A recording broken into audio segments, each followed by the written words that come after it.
Tooth brush ಅನ್ನು ಎಷ್ಟು ದಿನಗಳಿಗೊಮ್ಮೆ ಬದಲಿಸಬೇಕು? Options: A 1 ತಿಂಗಳು, ಬಿ 1 ವರ್ಷ, ಸಿ 3 ತಿಂಗಳು, ಡಿ 6 ತಿಂಗಳು.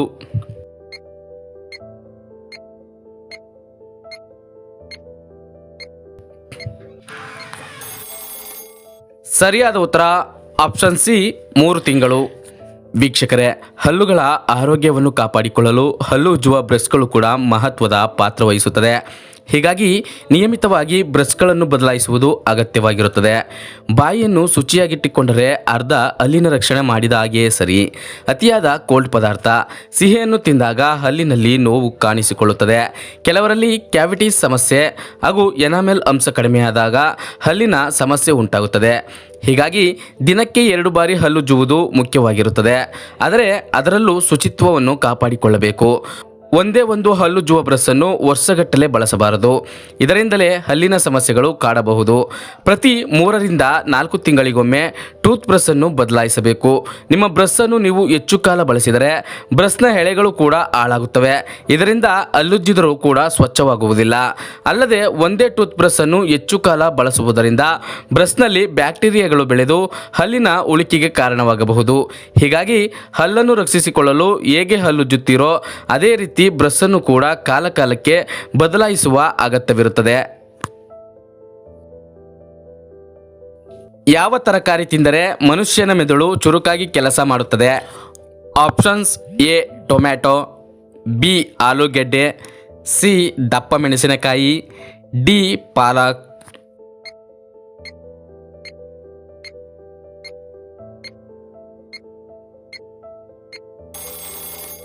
ಸರಿಯಾದ ಉತ್ತರ ಆಪ್ಷನ್ ಡಿ ಪಾಲಕ್ ಸೊಪ್ಪು.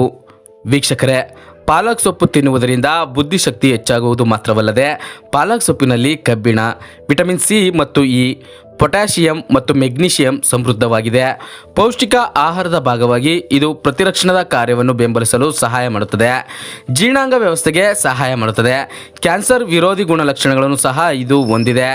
ಆದಾಗ್ಯೂ ಈ ತರಕಾರಿಯನ್ನು ಮಿತವಾಗಿ ತಿನ್ನುವುದು ಉತ್ತಮ. ಕಿಡ್ನಿ ಸ್ಟೋನ್ ಇರುವವರು ಯಾವ ತರಕಾರಿ ತಿನ್ನಬಾರದು? ಆಪ್ಷನ್ಸ್: ಎ ಪಾಲಕ್ ಸೊಪ್ಪು, ಬಿ ಮೆಂತ್ಯ ಸೊಪ್ಪು, ಸಿ ರಾಜಗಿರಿ ಸೊಪ್ಪು, ಡಿ ಕಲ್ಲುಗರಿಕೆ ಸೊಪ್ಪು.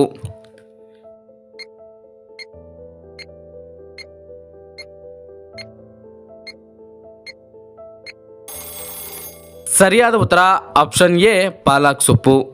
ವೀಕ್ಷಕರೇ, ಯಾವಾಗ ನಿಮಗೆ ಸಣ್ಣಗೆ ಕಿಬೋಟೆ ನೋವು ಬರುತ್ತದೋ ಮತ್ತು ಇದು ನಿರಂತರವಾಗಿ ಉಳಿಯುತ್ತದೋ ಆಗ ಇದು ಕಿಡ್ನಿ ಕಲ್ಲುಗಳ ಸಮಸ್ಯೆ ಇರಬಹುದು ಎಂಬುದನ್ನು ನೀವು ಅರ್ಥ ಮಾಡಿಕೊಳ್ಳಿ. ಹಸಿರು ಎಲೆ ತರಕಾರಿ ಗುಂಪಿಗೆ ಸೇರಿದ ಪಾಲಕ್ ಸೊಪ್ಪು ತನ್ನಲ್ಲಿ ಕಬ್ಬಿಣದ ಅಂಶವನ್ನು ಒಳಗೊಂಡಿರುವ ಕಾರಣದಿಂದ ಗರ್ಭಿಣಿ ಮಹಿಳೆಯರು ಸೇರಿದಂತೆ ಮಕ್ಕಳು, ವಯಸ್ಕರು, ದೊಡ್ಡವರು ಎಲ್ಲರೂ ಕೂಡ ಇದನ್ನು ಸೇವನೆ ಮಾಡಿ ಆರೋಗ್ಯವನ್ನು ವೃದ್ಧಿಸಿಕೊಳ್ಳಬಹುದು ಎಂದು ಹೇಳುತ್ತಾರೆ. ಆದರೆ ಇದೇ ಪಾಲಕ್ ಸೊಪ್ಪಿನಲ್ಲಿ ಆಕ್ಸಲೇಟ್ ಅಂಶ ಕೂಡ ಇರುವುದರಿಂದ ಇದು ಕ್ಯಾಲ್ಸಿಯಂ ಅಂಶದ ಜೊತೆಗೆ ಸೇರಿಕೊಂಡು ಕ್ಯಾಲ್ಸಿಯಂ ಆಕ್ಸಲೇಟ್ ಕ್ರಿಸ್ಟಲ್ ಆಗಿ ಬದಲಾಗುತ್ತದೆ. ಇದು ನಮ್ಮ ಕಿಡ್ನಿಗಳಲ್ಲಿ ಸೇರಿಕೊಂಡು ಮೂತ್ರ ವಿಸರ್ಜನೆ ಆಗುವ ಸಾಧ್ಯತೆಯನ್ನು ತಡೆದುಹಾಕುತ್ತದೆ. ಹಾಗಾಗಿ ಮೊದಲೇ ಕಿಡ್ನಿ ಕಲ್ಲುಗಳ ಸಮಸ್ಯೆಯನ್ನು ಹೊಂದಿರುವ ಜನರು ವಾರಕ್ಕೆ ಒಮ್ಮೆ ಅಥವಾ 2 ಬಾರಿ ಮಾತ್ರ ಪಾಲಕ್ ಸೊಪ್ಪು ತಿನ್ನಬಹುದು. ಅದಕ್ಕಿಂತ ಹೆಚ್ಚಿಗೆ ಬೇಡ ಎಂಬುದು ವೈದ್ಯರ ಅಭಿಪ್ರಾಯವಾಗಿದೆ. ಹಾವಿನ ವಿಷವನ್ನು ಯಾವ ರೋಗದ ನಿವಾರಣೆಗೆ ಬಳಸುತ್ತಾರೆ? ಆಪ್ಷನ್ಸ್: ಎ ಅಸ್ತಮಾ, ಬಿ ಹೃದಯಾಘಾತ, ಸಿ ಪಾರ್ಶ್ವವಾಯು, ಡಿ ಮರೆವು.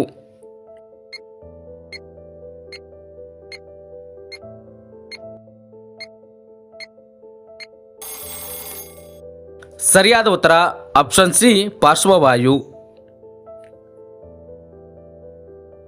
ನಾವು ತಿಂದ ಆಹಾರ ಬೇಗ ಜೀರ್ಣವಾಗಲು ಯಾವ ಹಣ್ಣು ತಿನ್ನಬೇಕು?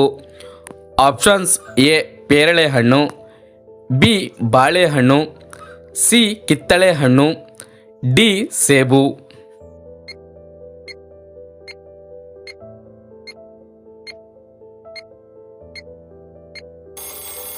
ಸರಿಯಾದ ಉತ್ತರ ಆಪ್ಷನ್ ಬಿ ಬಾಳೆಹಣ್ಣು.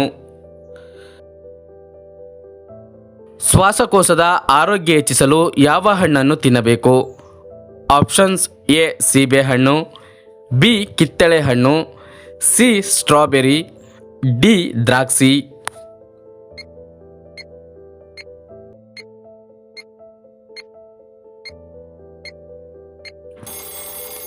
ಸರಿಯಾದ ಉತ್ತರ ಮೇಲಿನ ಎಲ್ಲವೂ. ವೀಕ್ಷಕರೇ, ಉಸಿರು ಎನ್ನುವುದು ನಮ್ಮ ಜೀವನಾಡಿ. ಇದು ನಿಂತು ಹೋದರೆ ಆಗ ಭೂಮಿ ಮೇಲೆ ನಮ್ಮ ಜೀವನ ಕೊನೆಗೊಂಡಿದೆ ಎಂದು ಅರ್ಥ. ಹಾಗಾಗಿ ಪ್ರತಿ ಕ್ಷಣವೂ ಉಸಿರಾಡುತ್ತಲೇ ಇರಬೇಕು. ಉಸಿರಾಟಕ್ಕೆ ನಮ್ಮ ದೇಹದ ಪ್ರಮುಖ ಅಂಗ ಶ್ವಾಸಕೋಶವು ಪ್ರಮುಖ ಪಾತ್ರ ವಹಿಸುತ್ತದೆ. ಶ್ವಾಸಕೋಶವು ಆರೋಗ್ಯವಾಗಿದ್ದರೆ ಆಗ ಸಂಪೂರ್ಣ ಉಸಿರಾಟದ ವ್ಯವಸ್ಥೆಯು ಸರಿಯಾಗಿ ಇದೆ ಎಂದರ್ಥ. ಆದರೆ ಕೆಲವೊಂದು ಸಲ ಶೀತ ಹಾಗೂ ಕೆಮ್ಮಿನಂತಹ ಸಾಮಾನ್ಯ ಸೋಂಕುಗಳು ಕಾಡುವುದೂ ಇದೆ. ಗಾಳಿಯಲ್ಲಿ ಇರುವಂತಹ ಬ್ಯಾಕ್ಟೀರಿಯಾ ಮತ್ತು ಫ್ರೀ ರ್ಯಾಡಿಕಲ್ಗಳು ಕೂಡ ಆರೋಗ್ಯಕ್ಕೆ ಸಮಸ್ಯೆಯನ್ನು ಉಂಟು ಮಾಡಬಹುದು. ಆದರೆ ಕೆಲವೊಂದು ಮನೆಮದ್ದುಗಳನ್ನು ಬಳಸಿಕೊಂಡರೆ ಆಗ ಖಂಡಿತವಾಗಿಯೂ ಇಂತಹ ಸಮಸ್ಯೆಗಳನ್ನು ನಿವಾರಣೆ ಮಾಡಬಹುದು. ಚಳಿಗಾಲದಲ್ಲಿ ಹೆಚ್ಚಾಗಿ ವಿಟಮಿನ್ ಸಿ ಇರುವಂತಹ ಹಣ್ಣುಗಳನ್ನು ಸೇವನೆ ಮಾಡಿದರೆ ಅದರಿಂದ ಪ್ರತಿರೋಧಕ ಶಕ್ತಿ ವೃದ್ಧಿಸುವುದು ಮತ್ತು ಅಪಾಯವು ಕಡಿಮೆಯಾಗುತ್ತದೆ. ಟೈಟ್ ಜೀನ್ಸ್ ಧರಿಸುವುದರಿಂದ ಏನಾಗುತ್ತದೆ? ಆಪ್ಷನ್ಸ್: ಎ, ಕ್ಯಾನ್ಸರ್ ಬರುತ್ತದೆ. ಬಿ, ತೆಳ್ಳಗಾಗುತ್ತಾರೆ. ಸಿ, ಜೀರ್ಣವಾಗುವುದಿಲ್ಲ. ಡಿ, ಹೃದಯಕ್ಕೆ ಸಮಸ್ಯೆ.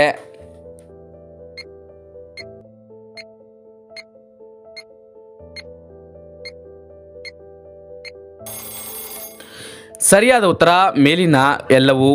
ವೀಕ್ಷಕರೇ, ಫ್ಯಾಷನ್ಗೆ ತಕ್ಕಂತೆ ಬದಲಾಗುವ ನಮ್ಮ ಜನ ಅದರಿಂದಾಗುವ ಅನಾನುಕೂಲಗಳ ಬಗ್ಗೆ ಎಂದಿಗೂ ಯೋಚಿಸುವುದಿಲ್ಲ. ಅತಿ ಟೈಟ್ ಆಗಿ ಜೀನ್ಸ್ ಪ್ಯಾಂಟ್ ಧರಿಸಿದರೆ ಕೆಲವೊಂದು ತೊಂದರೆಗಳನ್ನು ಅನುಭವಿಸಬೇಕಾಗುತ್ತದೆ.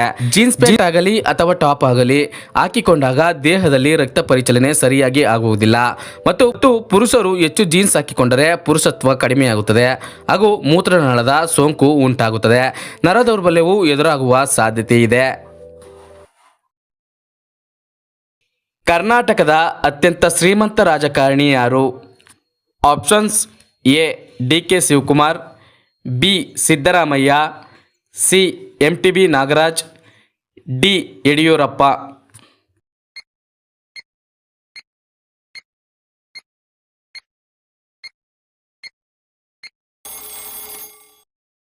ಸರಿಯಾದ ಉತ್ತರ ಡಿ ಕೆ ಶಿವಕುಮಾರ್ ಮತ್ತು MTB ನಾಗರಾಜ್. ವೀಕ್ಷಕರೇ, ರಾಜ್ಯದ ಉಪಮುಖ್ಯಮಂತ್ರಿ ಡಿ ಕೆ ಶಿವಕುಮಾರ್ ಅವರು ಭಾರತದ ಅತ್ಯಂತ ಶ್ರೀಮಂತ ಶಾಸಕರೆಂಬ ಹೆಗ್ಗಳಿಕೆಗೆ ಪಾತ್ರರಾಗಿದ್ದಾರೆ. ಅಸೋಸಿಯೇಷನ್ ಡೆಮಾಕ್ರೆಟಿಕ್ ರಿಫಾರ್ಮ್ಸ್ ಹಾಗೂ ನ್ಯಾಷನಲ್ ಎಲೆಕ್ಷನ್ ವಾಚ್ ಸಂಸ್ಥೆಗಳು ನಡೆಸಿರುವ ಅಧ್ಯಯನ ವರದಿಗಳಲ್ಲಿ ಈ ವಿಚಾರವನ್ನು ಉಲ್ಲೇಖಿಸಿವೆ. ಡಿ ಕೆ ಶಿವಕುಮಾರ್ ಅವರ ಒಟ್ಟಾರೆ ಆಸ್ತಿ ಮೊತ್ತ 1413 ಕೋಟಿ ರುಗಳಾಗಿದ್ದು ಅವರಿಗೆ ದೇಶದ ಸಿರಿವಂತ ಶಾಸಕರೆಂಬ ಹೆಗ್ಗಳಿಕೆಯನ್ನು ತಂದಿತ್ತಿದೆ. ಅಷ್ಟೇ ಅಲ್ಲ, ಭಾರತದ ಟಾಪ್ 3 ಸಿರಿವಂತ ಶಾಸಕರ ಪಟ್ಟಿಯಲ್ಲಿಯೂ ರಾಜ್ಯದ ಶಾಸಕರೇ ಇದ್ದು ಸಂಸ್ಥೆಗಳು ಬಿಡುಗಡೆ ಮಾಡಿರುವ ದೇಶದ ಸಿರಿವಂತ ಶಾಸಕರ ಪಟ್ಟಿಯ ಟಾಪ್ 20ರಲ್ಲಿ 12 ಮಂದಿ ಶಾಸಕರು ರಾಜ್ಯದವರೇ ಆಗಿರುವುದು ಗಮನಾರ್ಹ.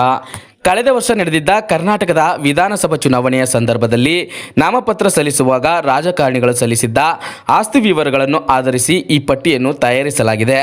ಅಧ್ಯಯನ ವರದಿಯ ಪ್ರಕಾರ ರಾಜ್ಯದ ಒಟ್ಟಾರೆ ಶಾಸಕರ ಪೈಕಿ 16% ಶಾಸಕರು ಶತಕೋಟಿ ಒಡೆಯರು. ಭಾರತದ ಒಟ್ಟಾರೆ ಶಾಸಕರ ಆಸ್ತಿ ಮೌಲ್ಯಗಳನ್ನು ಲೆಕ್ಕ ಹಾಕಿದರೆ ಸರಾಸರಿಯಾಗಿ ಪ್ರತಿಯೊಬ್ಬ ಶಾಸಕನು 64.3 ಕೋಟಿ ರು ಆಸ್ತಿ ಹೊಂದಿದ್ದಾರೆ ಎಂದು ವರದಿಯಲ್ಲಿ ಉಲ್ಲೇಖಿಸಲಾಗಿದೆ. ADR ಬಿಡುಗಡೆ ಮಾಡಿರುವ ವರದಿಯಲ್ಲಿ ಟಾಪ್ 3ರಲ್ಲಿ ರಾಜ್ಯದ ಶಾಸಕರೇ ಇದ್ದಾರೆ. ಟಾಪ್ 1ರಲ್ಲಿ ಡಿ ಕೆ ಶಿವಕುಮಾರ್, ಟಾಪ್ 2ರಲ್ಲಿ MTB ನಾಗರಾಜ್ ಹಾಗೂ ಟಾಪ್ 3ರಲ್ಲಿ ಬೆಂಗಳೂರಿನ ಗೋವಿಂದರಾಜನಗರ ಕ್ಷೇತ್ರದ ಶಾಸಕ ಪ್ರಿಯಾ ಕೃಷ್ಣ ಅವರಿದ್ದಾರೆ.